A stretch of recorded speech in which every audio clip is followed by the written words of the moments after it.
Hello, everyone. Tina Hogan Grant here with my Cuppa A Natter that I like to do twice a month on a Monday. I like to bring authors into my home. We talk about books, writing, life as an author, and what we're currently working on. And this evening, Gini Grossenbacher is joining me. How are you this evening, my dear?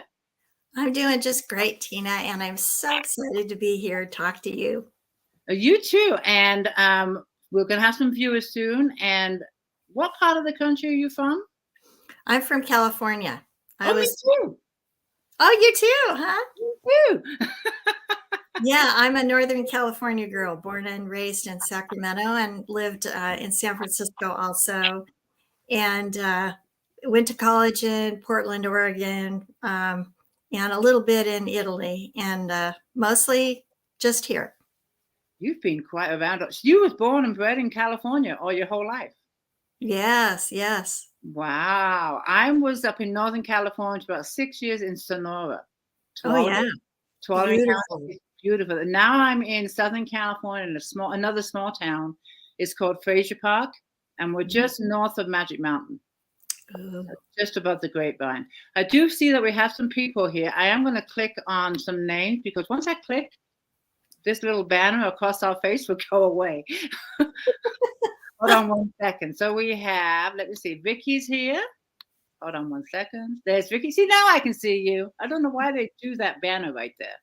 But Vicky is here. She says, hi, Vicky. And then Janet is here. And I'll probably leave one up so we can see our faces. Barbara is here from North.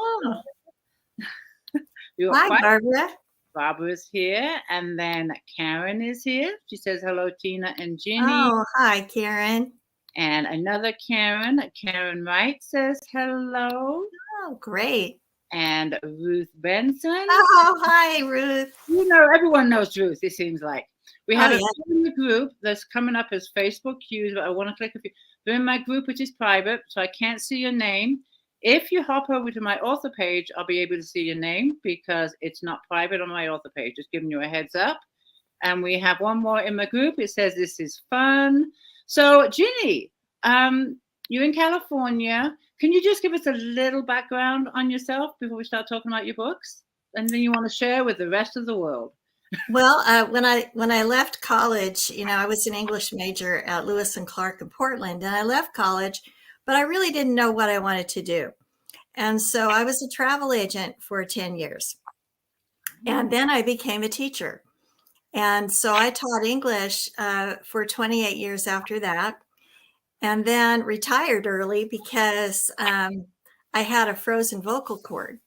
Oh, and wow. I was teaching with a microphone at the very end of my career. And I decided that I wanted to open my own little writing school. So I opened Elk Grove Writers and Artists and have been hosting classes on writing the novel, short stories, poetry, flash fiction for the last 11 years. And in the meantime, have been working on my own novels. Wow. So you've had this idea to write your own novels for quite a while.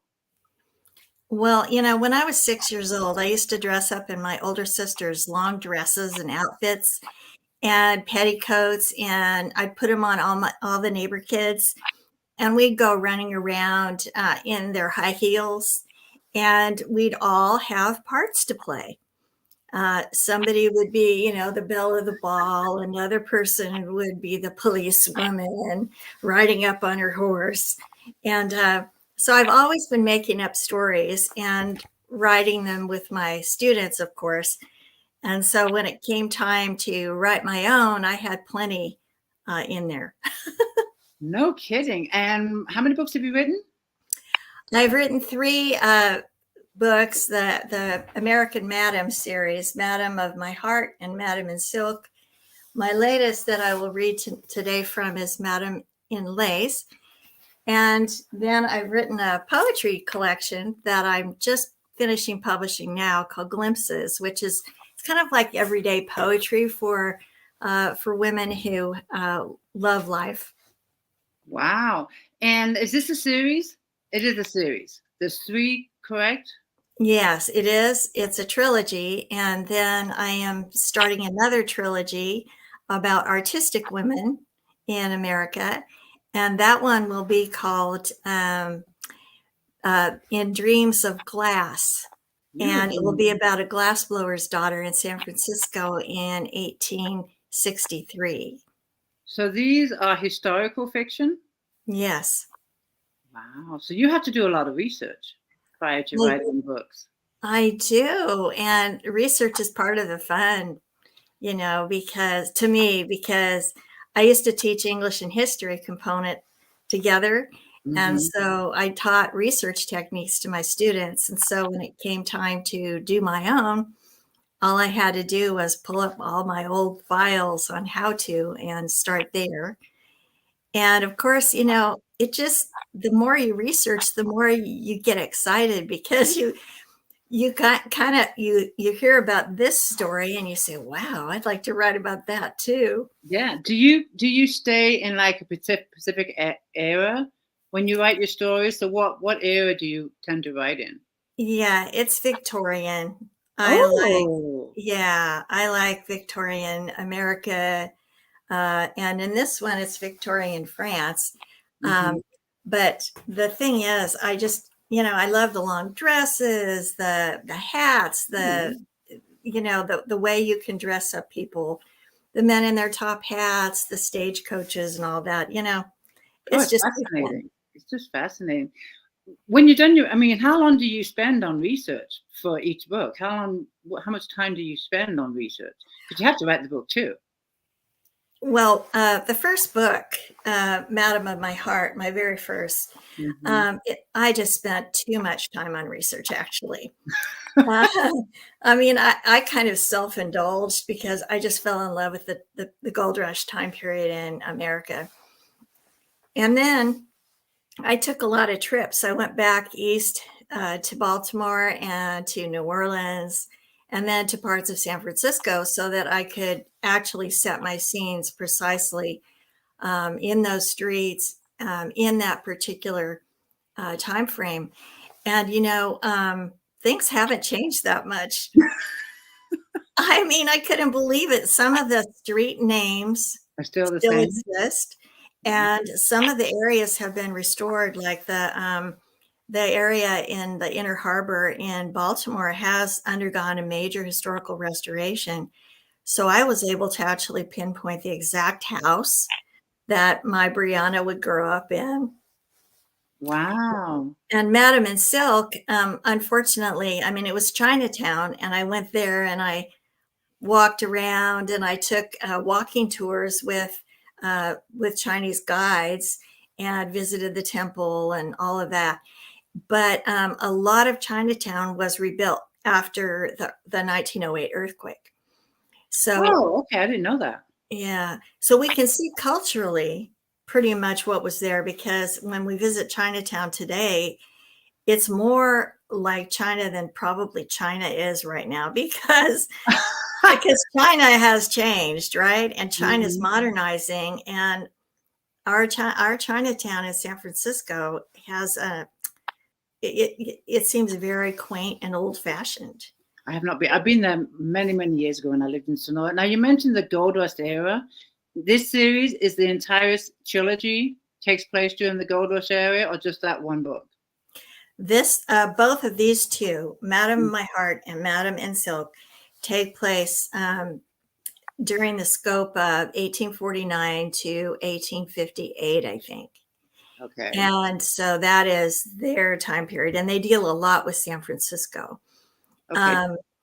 This one, I just took a departure. She actually is Celeste from the first book, Madam of My Heart. She shows up in New Orleans as a prostitute. And in this book, actually in the first book, she desires to find her mother. Well, in this particular book, she actually goes to France. Oh, and wow. Looks for her mother and falls in with a group of revolutionaries who want to assassinate the Emperor Napoleon. And if she will be a spy for them, they will help her find her mother, because she has to work the system and go north and she can't really do it on her own. She needs help. Interesting. Now, I know these are historical fiction, but the plots or anything in your books refer or reflect to actual historical events, or is it just the time frame of the book that you? They're based on. So, where there are gaps, I filled them in. Okay. For example, in Madam of My Heart, the character that I base Brianna on is actually named Belcora. And she was a very famous madam who came from Baltimore via New Orleans to San Francisco, made a name for herself in the parlor house trade, the big, brothel business. And she actually is buried in Mission Dolores Cemetery, along with the love of her life, Edward. Wow. Today, you can go visit her. And did you know all this before you started writing the book, or you found all this out through your research? Well, in that book, I did do most of the research ahead of time. You'd have to. Yeah. When I was writing Madam in Silk, I had already gained a lot of Chinese historical information because I had to use it to write the first book. Right. So what then I did was I took it upon myself to order different books because there are a lot of professors of Chinese history and Chinese immigrant history to San Francisco who are on the West Coast, UC Santa Barbara, and several of them may not have published books, but they've published papers. They're doctors of. So I looked at a lot of that, and I looked at a lot of documents. For example, in Madam in Silk, I actually put in a letter that I took from one of my research pieces. And also there was a contract for an indentured servant. So this indentured servant, actually, she was indentured to be a prostitute. Oh my goodness. Okay. Yeah. And it had a period of 2 years that she had to work as a prostitute in order to pay off her lodging. Well, of course, the problem with that, I found later, is that was correct, and it was widely done in San Francisco. But a lot of the women contracted diseases, and they didn't live through their contract. Oh my goodness. Yeah. So there's a lot of tragedy as well as comedy in these stories, Wow. I'm intrigued. I really am. I love historical fiction. It's one of my favorite genres to read, and I'm a writer. But for me, the research scares me if I ever wanted to write historical fiction. So when I hear about the work that you've done that's involved, to create your stories, it just impresses me, because you have to be so accurate, because the reader will point you out if something's wrong. I know that. And so for you to have that kind of patience and do the research so it's accurate, I have so much admiration for you, because I love the genre and I know the kind of work that goes into it. So I really do. I admire you for that one. I don't think I could ever write historical fiction. I would just be so petrified that I did something wrong. And I could never write what you write, because your books are magical. So you're a I think we're all we balance. We're all meant to do what it is that we do. There's so many different readers out there that love different genres, so there's enough authors to make them all happy, right? I do see a couple of questions here I do want to pop up for you. Okay. There is one here. I guess she's in my group. She's asking, did you visit China for research for Madam in Silk? Actually, I did not visit China for that research. I had gone to Asia previously. Many years ago, I did go to Hong Kong, and at the time, there was an area above Hong Kong called the New Territories, which is actually part of southern China. But then what I found out in researching Madam in Silk is that the majority of immigrants to San Francisco gold rush, and then, of course, to build the railroad, came from Guangzhou, which is a territory if you look at Hong Kong Island, and then you just run your finger to the left of Hong Kong Island, you will see the province of Guangzhou. And that was the province that Ah Toy came from, and as many other immigrants. And the problem with Guangzhou is it does not look anything like it would have looked Oh, really? in the middle 1800s under the Qing dynasty. They still, of course, have a harbor where all the ships came out, and what they were big in manufacturing in the middle 1800s was porcelain, because porcelain cups, the fine china that became all the rage in America. So because they had clay deposits up north of Guangzhou, up in the mountains.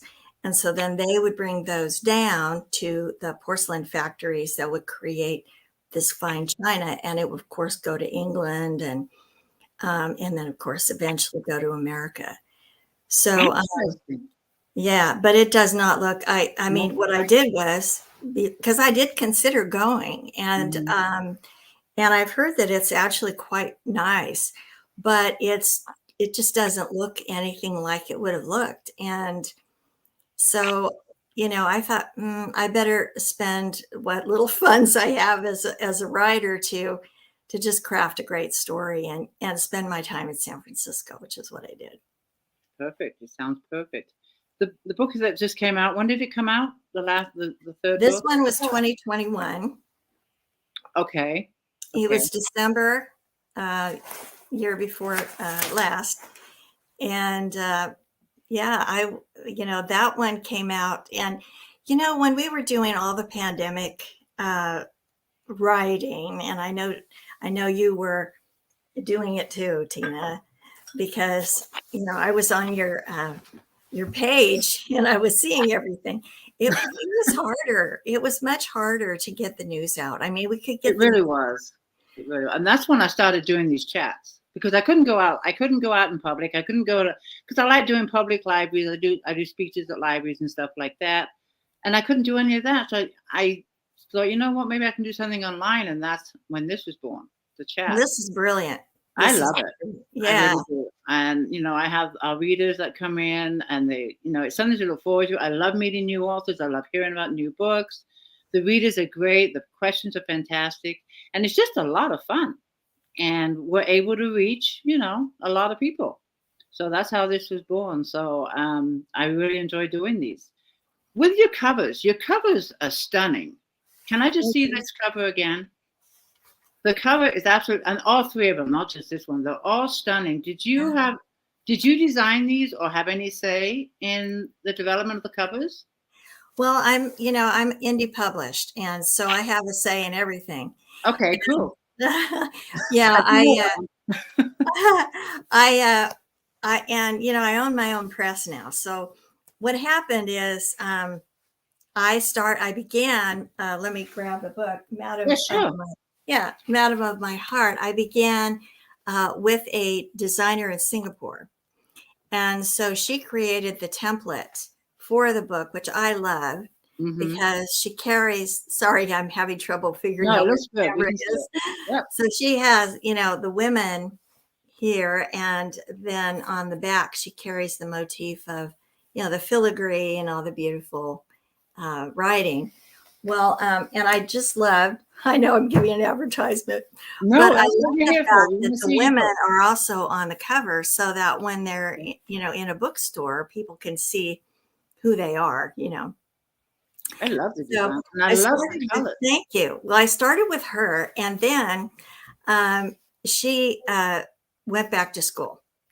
And so she said, "I'm really sorry." And I thought, oh no, what am I going to do?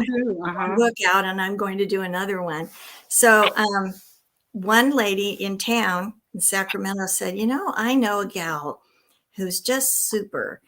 Give her a try. So we made a deal to get the template from this book. So the template, I guess, is like the master. And so we got the template, and then that was used to complete. And she did great.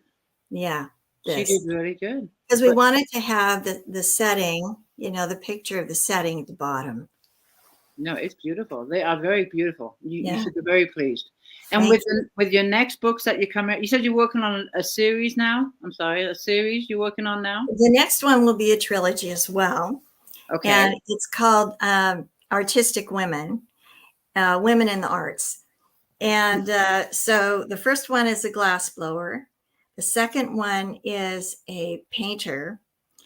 And the third one is a gardener, a master gardener in France, because I have to go back to France.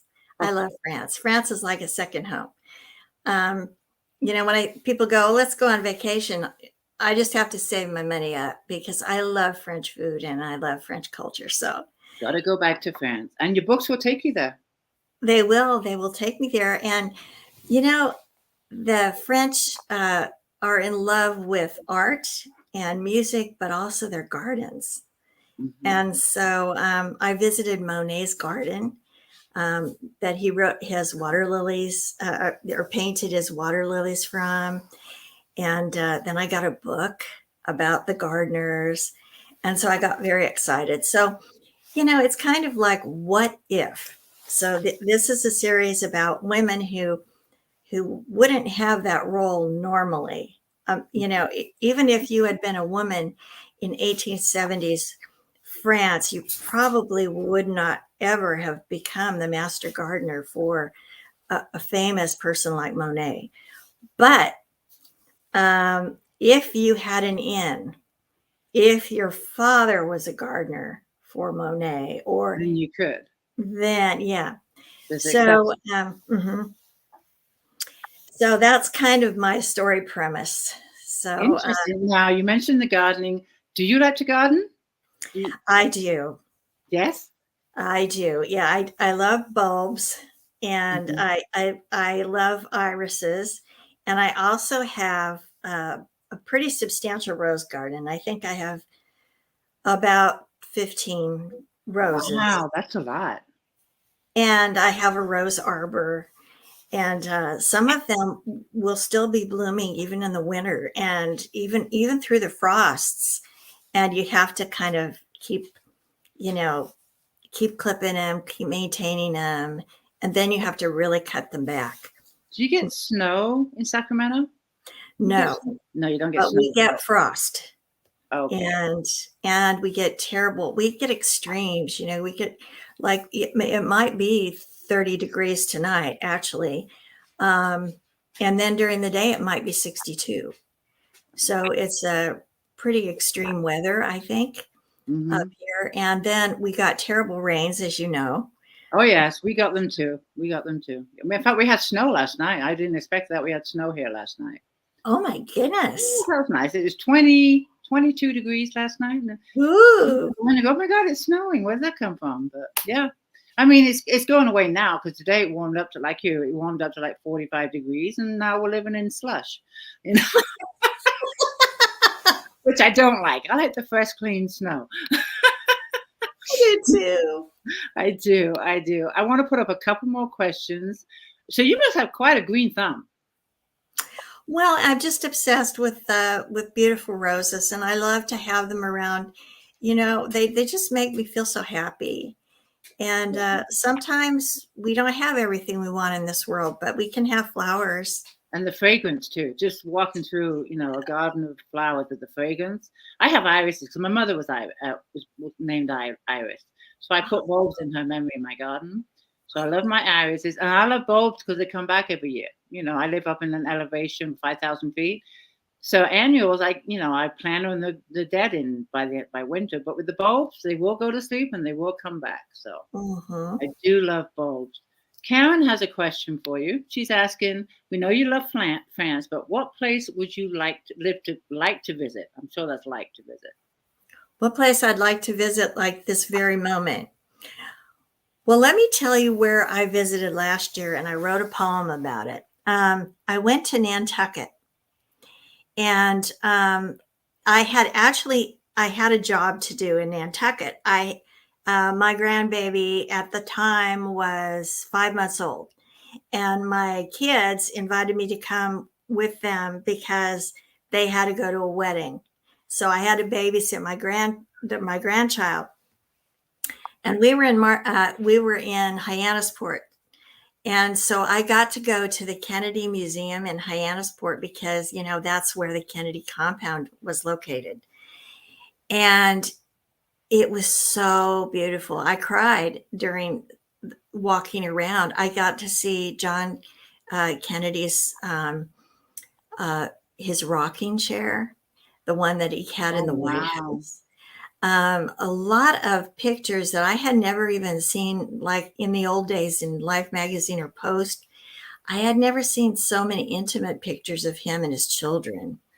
And apparently he would hold back all his joy and then take a helicopter to Hyannis every weekend to be with Jackie and the children. And so it was just beautiful pictures of him sailing, because I guess he was really an expert sailor. Mm-hmm. And but after that, I went to Nantucket Island and to write. And I stayed in a house that was built in 1802. Oh my goodness! Yeah, and I got to go see this beautiful lighthouse that has a view of Nantucket, all of the bay and everything, and the old gray buildings that are on stilts that are perched along the water's edge. And then I got to go out to the shipwreck museum, and that is the place where they used to go out and rescue boats because they would get stuck on the shoals there in Nantucket, and there were a lot of memorabilia. And it's the place where the Andrea Doria sank. So that is a boat from, I think, the 1850s, I think, that sank. Don't quote me on the date. I want this in a book. Yeah, I'll have to write that's one thing. I mean, I'm from England, and that's one thing I miss about England is the history. Because the buildings, the castles, the abbeys, they're hundreds of years old. Some date back to 1600, even 1400. And the history I really miss. That's one thing I miss about England. Have you been to England? Yes, I've been 5 times. Oh, what part? Let's see. Wow. Yeah, well, one time I went on a tour of Scotland and England. So on that tour, we did Yorkshire. We did Scotland. That's where I'm from. I'm from Yorkshire, a small town called Ilkley. Oh, yes. Mm-hmm. Yeah, we did the Bronte country in Yorkshire, the York Minster, the Shambles. Oh, yeah, I love that place. Mm-hmm. Beautiful. We went up to the lowlands of Scotland, of course, and then we went up to the Highlands. Mm-hmm. And that's a very beautiful, wild kind of country, very mountainous and mysterious, beautiful. And then I've been to, of course, London quite a bit to see the plays and everything. And mm-hmm. I went over to Stratford upon Avon. Okay, Shakespeare. And visited the Shakespeare Theater, saw Shakespeare's home. And that's where I learned where in the Renaissance, people did not lie down in bed. They sat up. That's why the beds were not very long. Because I was thinking, boy, these people were short. I've been there, and I didn't even know that. And the guide told us no. They generally, they had a bolster, and they would just mostly be like this in bed, so that they weren't completely lying down all the time. I thought that was amazing. Did they give a reason why they wouldn't lie down to go to sleep? It just was the custom. I never heard. I mean, I was about 14 when I went to Stratford. It was a field trip from school, mm-hmm. But I missed that one. I missed that memo. Well, if you visit Shakespeare's house, you'll see his bed, and you're like, it's short. Wait a minute. Yeah, it's short. Was he that tiny? I don't think so. No, he was not. He was not.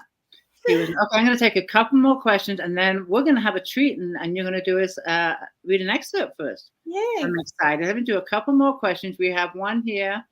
From all the places you've traveled, Vicki would like to know, Do you have a favorite place? I do. I just really hate to say it. Okay. Well, earlier in my life, I was married to an Italian, and not the Grossenbacher. This was a different person. And so we went all over Italy, and the most beautiful place I ever been there was Venice. Oh, And not just the romantic gondola rides, which is lovely and beautiful, but also the back ways, and I remember one night my ex had to do something and he was involved with a meeting. And so I got to walk alone. And as you know, there are no streets in Venice. So there are just these little bridges that take you from one little neighborhood to another. And it was foggy and dark. And I was like, ooh, and all these little lights would be glimmering, in the windows. And you'd hear the voices of people who were eating or moving around in their apartments. And then the water would go, shh, around you. It was just something. And so it's a very mysterious place, as well as, the buildings are just something else. It's like a dream. what a great setting for a book. Do you think you'll have one of your books take place in Venice? Well, the in Dreams of Glass, the glass blower woman is from Venice. Oh, perfect. There you go. Perfect. And she will go back during the story. There you go. So you're going to go back to Venice too. I love it. Okay, one short question, and then I'm going to hand it over to you. Karen would like to know, back to your roses, what color roses do you grow? Well, I have the Mr. Lincoln, which is a very tall bush, as would be Mr. Lincoln. Of course. And it is deep, passionate red. And I do love that one. I also have the peace rose, which is white and pink. And the pink is kind of just little shades of pink, so it almost looks like somebody just took a brush on each petal. Sounds beautiful. All right, I'm going to hand it over to you. I am going to leave that question up there because when there's no questions, the banner jumps up across our faces. So Karen, you're going to be up there during the read so we can see your face. And it's all yours. It's all yours, my dear. Okay. Well, this is a kind of description, and this is part of when Celeste goes through a palace. She has to meet with an informer who's actually a spy against Napoleon III. And so she kind of takes a little sideways trip through this palace, and she cannot believe what she sees. Now, she has never been exposed to this kind of grandeur. So once upstairs, the footman led her along a second hallway fronted by a series of opulent rooms. She peeked into a gold-painted ballroom where maids set out tables of fruit and violinists tuned their instruments. Imperial staff polished silverware and washed the windows. She covered her open mouth with her hand. Quelle majesté! Massive sprays of scarlet, yellow, and orange chrysanthemums and purple hydrangeas hung from wall sconces. She had never seen such grandeur. Only in a fairy tale maman would read to her. After the footman cleared his throat, she regained her path behind him, a bit dizzy from her opulent surroundings. She passed marble busts, this time those she guessed were family members, and stopped.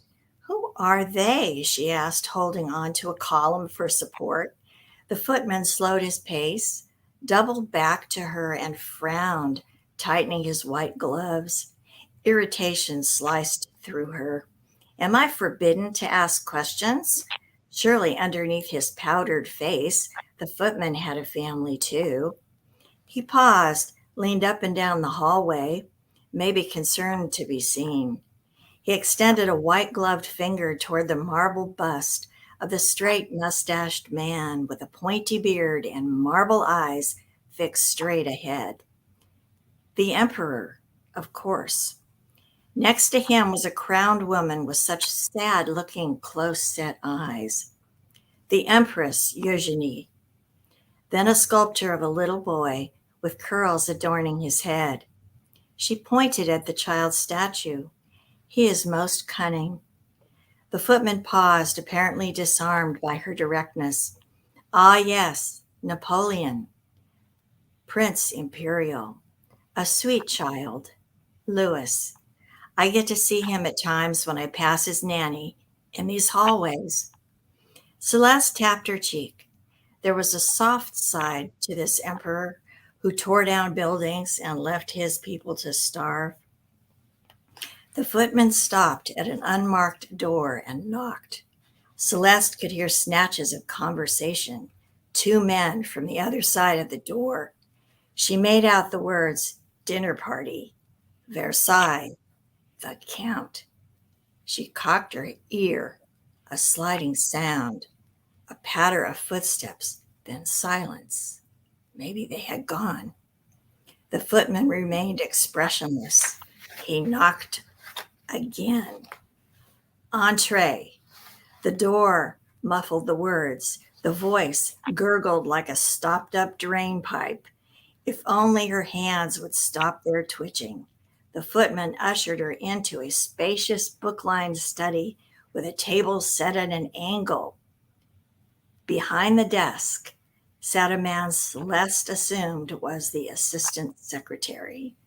He sported a fashionable knee-length gray jacket with a velvet collar, wide lapels, and burgundy tie that stuck out at horizontal angles.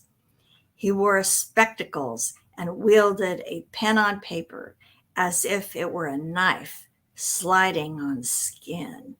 A pile of documents and folders sat to his right. The front of his desk held a lacquered sign with the imprint, Pietro Fargella, Imperial Secretary. My goodness, that was beautiful.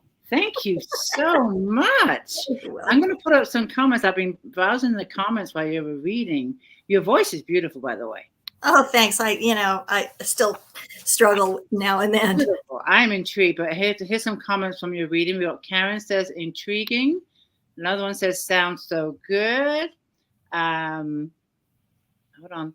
It keeps jumping because I'm getting all these comments. Hold on a minute. I'm trying to get it stopped. Here's another one. That was fascinating. I loved your reading from Lori. Thank you, Lori. Beautiful. So good. Thank you so much. Darlene says sounds good. Hi, Darlene. Mary says truly beautiful. Thank you so much for reading to us. And that was from book 3. Let's talk about your writing. Do you still teach, or is an author your full-time job now? Well, I started my own little writing school called Elk Grove Writers and Artists, and so I still teach, and I do teach the novel as also. So I do keep up. I teach with very, very important author textbooks. So we're really trying to keep up with the very latest trends in novel writing so that our audiences are happy. And so I've had writers who've stayed with me for 11 years. And they come back over and over again, sometimes not in sequence because we run different classes. I'll be writing having a novel class in March and April, and then in May we're doing poetry. In the summer we do flash fiction, and in the fall we go back to novels again. So we take breaks, but we also have all sorts of different kinds of writers, which keeps things exciting.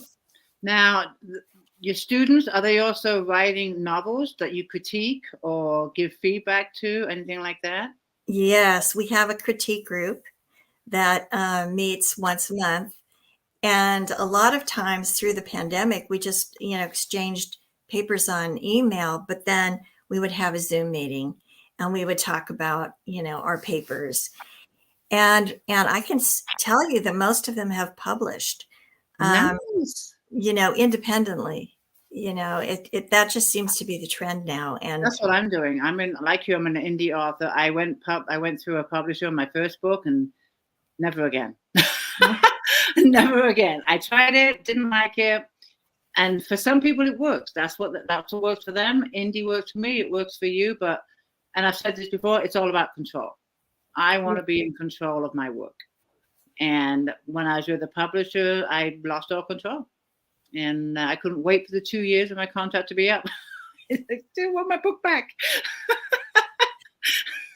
Well, Tina, I think it's also, for those of us that have a lot of creativity, we're in this, of course, to sell books because we want to get books out there to the readership, but we're really in it because we want to deliver good writing to our readers. Mm-hmm. And we don't want a middleman to get in there and start messing with our art. Yeah. Mm-hmm. I mean, we spend all this time writing the book, our heart and soul goes into it. And then with the public, all of a sudden you're being told what you can and cannot do with your art. And I'm like, well, wait a minute, there's something wrong with this picture. So yeah, that was my first and only experience. I'll never go back to a publisher. I love being an indie. It's like, it's our business. It's our art. We should own it 100%. And that's what we do, So, I think it's time for a lot of independent work. I do. I believe this is the time in our lives for independent work because if you think about the economy and how so many people have gone into founding their own presses, founding their own businesses, it's an exciting thing to do because it brings us closer to readers. Well, I also think, I've always been self-employed my entire life. I've never worked. Well, a couple of times I've worked short jobs when I was younger, but most of my life I've been self-employed, doing different variations of careers. But for me, it's also an incentive to get up and go to work. You're working for yourself. You're not working for somebody else. And with me, it's like, I'll do a better job. I'll be, you just do have better practices when you work for yourself. I think so. It's all, for you and not somebody else.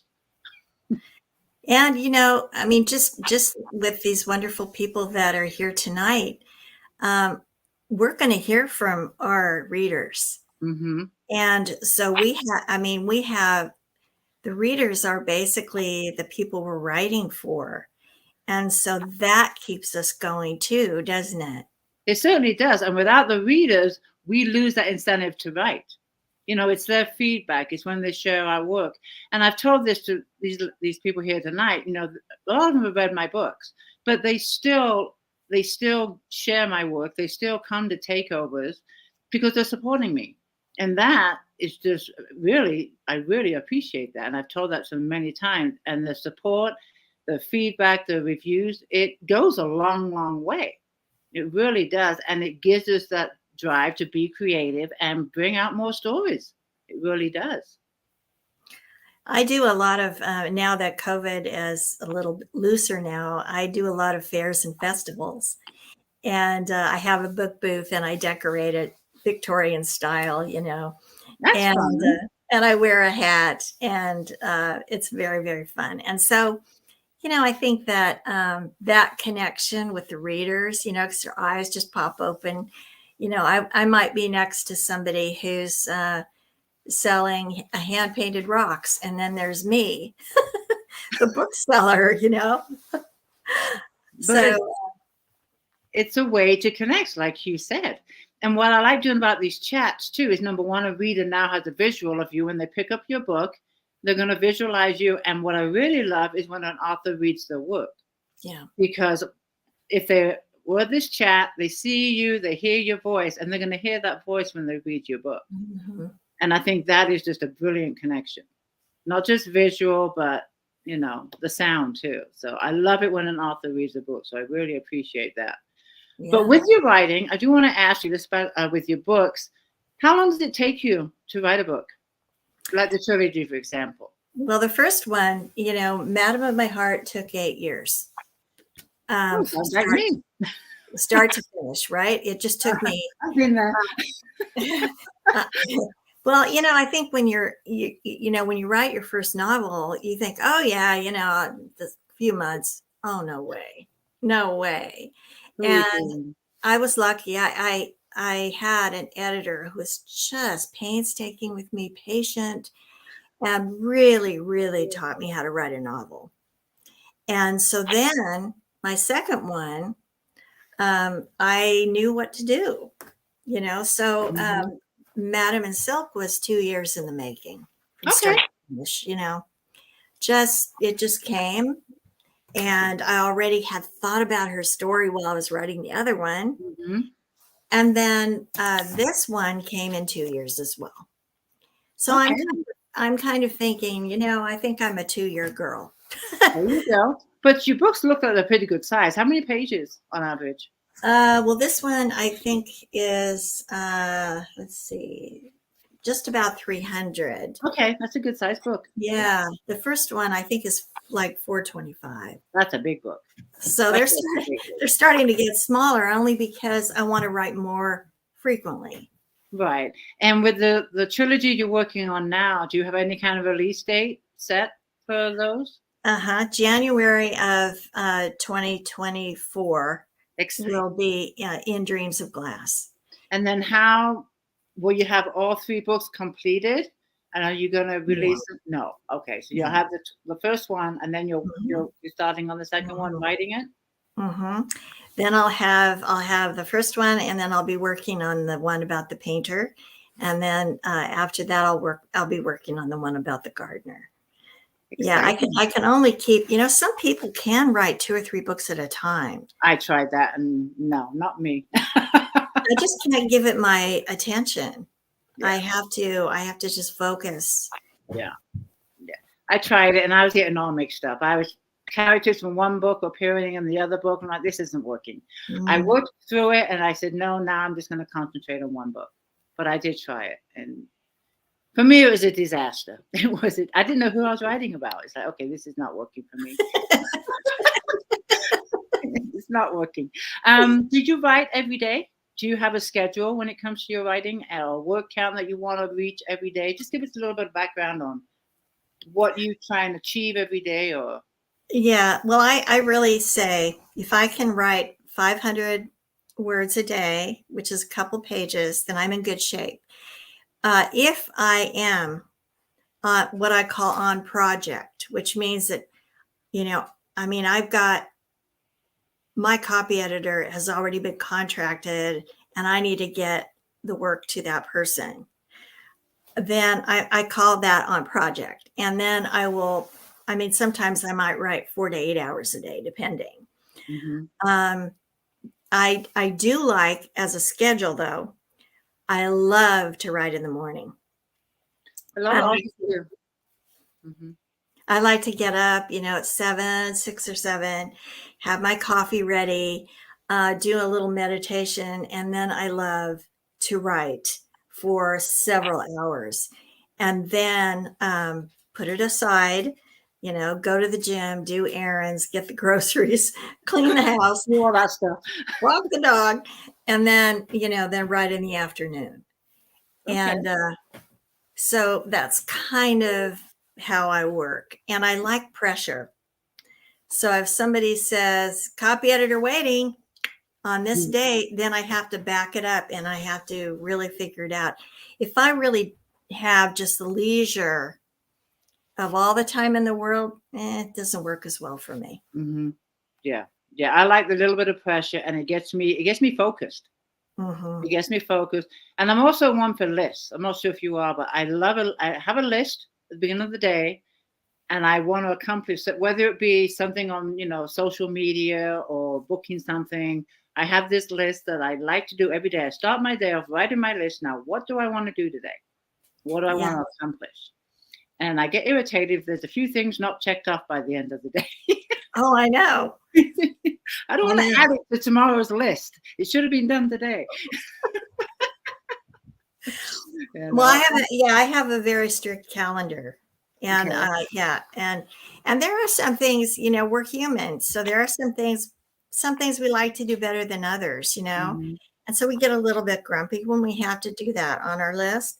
But then once it's done, we feel very, Right. very happy. Yeah. Feeling of accomplishment. And I just love checking off my list. But that's what I do when I have my coffee. I sit down and I write my list for the day. Renee has a question for you. I'm going to put this up for you. Hi, Have Renee. you, have you ever gone back and completely changed the main part of a book? Yes. Okay. Yes.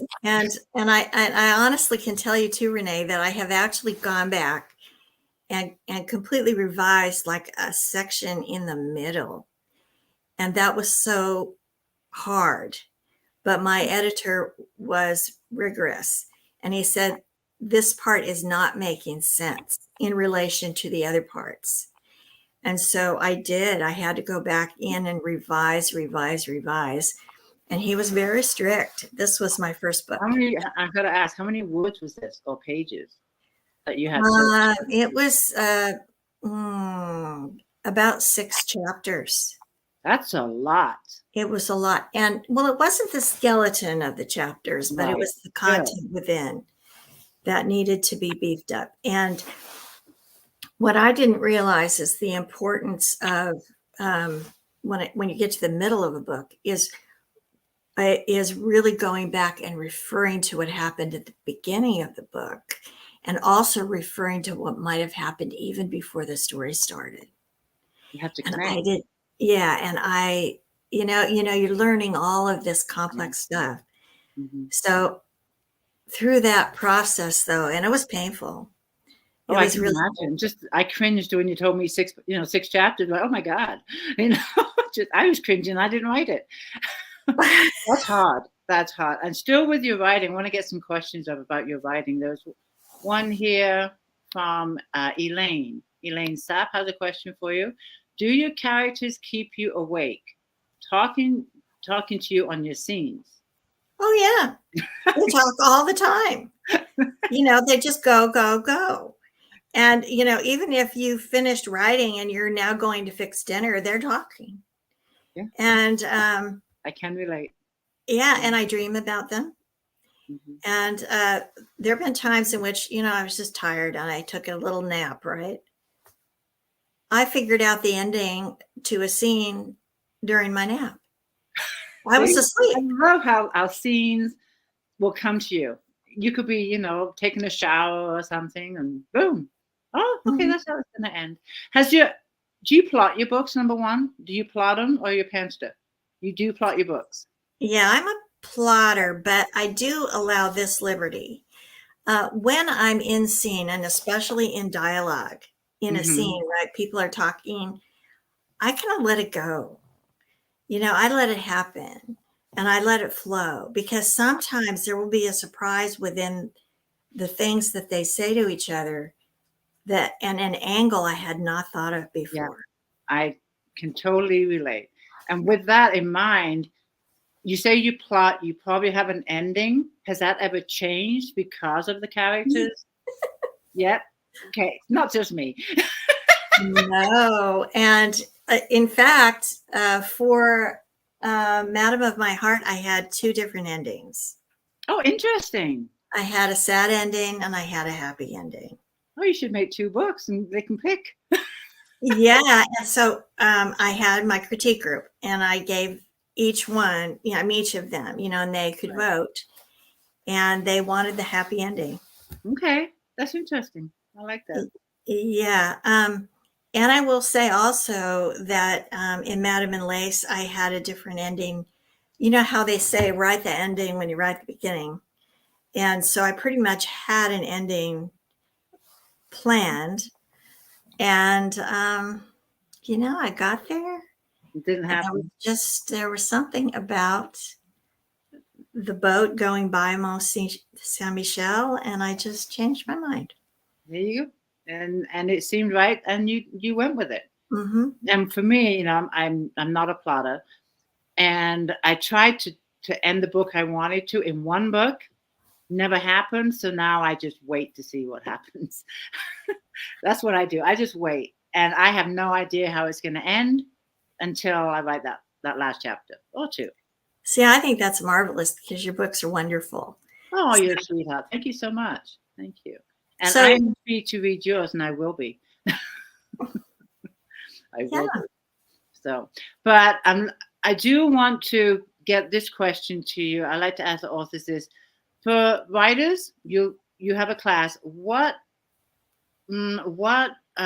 information or advice would you give an aspiring writer or an author that wants to publish their first book? First of all, do not compare yourself to anyone else. Excellent. That will hold you back. You are unique. Your voice is only your voice. Tina can't tell your story. I can't tell your story. Your story is precious and important, and it's worth fighting for. And that means that if you write it and someone doesn't like it, I would say listen to it, the comment. Listen to the comments. They're hard to listen to, believe me. But learn from it. But keep writing, and keep writing it. Keep writing your story. Don't lose faith in yourself. And don't be afraid to let people see your work when you are ready. Because once you start sharing it with other people, then you will feel joy. True. And that's the part of writing, I think, that we forget about when we're sitting there alone. Mm-hmm. But it's the very, very joyful part. And then just keep going. If you publish or not, you're still a writer. Don't ever quit. Don't ever quit. That's excellent advice. And I want to squeeze this one in because I know I'm looking at the time, but I want to reflect how you felt when you saw your first book published. I think I was speechless. I was beyond excited. And when I opened that first box of books that came from the publisher before my book launch at the bookstore, I thought I was going to just fall over. I thought, I thought this would never happen. 8 years, I was like, okay, come on, But you stuck with it. Yeah. And I think that's what hooked me, because it's nothing but pure joy. Exactly. And I tell my readers this every time I bring out a book, it's the same feeling. It doesn't get weaker. It's still the same. No matter how many books we write, that feeling of joy, accomplishment, pride, all wrapped into one, it comes right back every time we bring out a book. It's really true. It's true. This has been a fantastic chat. You're an amazing woman, but I do want to talk about your giveaway. You're a journalist. You're going to be doing a giveaway, so I want to thank you for that. So if you want to tell our readers what you'll be giving away. Yeah, we'll have an ebook of Madam and Lace to give away. Okay. And Tina will be picking the winner. I will definitely pick the winner for you. And what I would do is I would tag you in my group. Okay. And I'll ask the winner to reach out to you with the details. Does that sound good? Absolutely. Yeah. You can reach out to me under messages on Facebook. Yeah, on Facebook. Just let me know you're the winner, and we'll make arrangements to get it. And the giveaway is for our live readers that are watching us tonight, and I'll probably announce it in a couple hours, like around 8 o'clock. I'm gonna say my time, but we're in the same time zone. I'm not used to being in the same time zone. Yeah. And then I'm also going to be doing my regular giveaway, which is a $5 Amazon gift card. Many of you know how this one works. You need to, if you would, I didn't need to, but if you go to my author page and you share this video, wherever you like to share it, on your favorite groups, your wall, with your friend, and tag me so I know that you shared it, and then you'll be in the drawing for a $5 Amazon gift card. So, Gini, this has been a lot of fun. I want to thank you. And if you have time, I know you're a busy lady. I know I didn't get to a lot of the questions tonight. And if you have time to browse my author page, or because it goes in 2 feeds, it's in the group and my author page. If there's any questions you want to answer that I missed, I'm sure they would love to hear your answer. All right. I'll be there. Thank you, Ginny. And thank you, everyone, for joining us. Thank you for the questions. And I will announce the winner in a little bit. Good night, everybody. Thank you. Bye. Bye.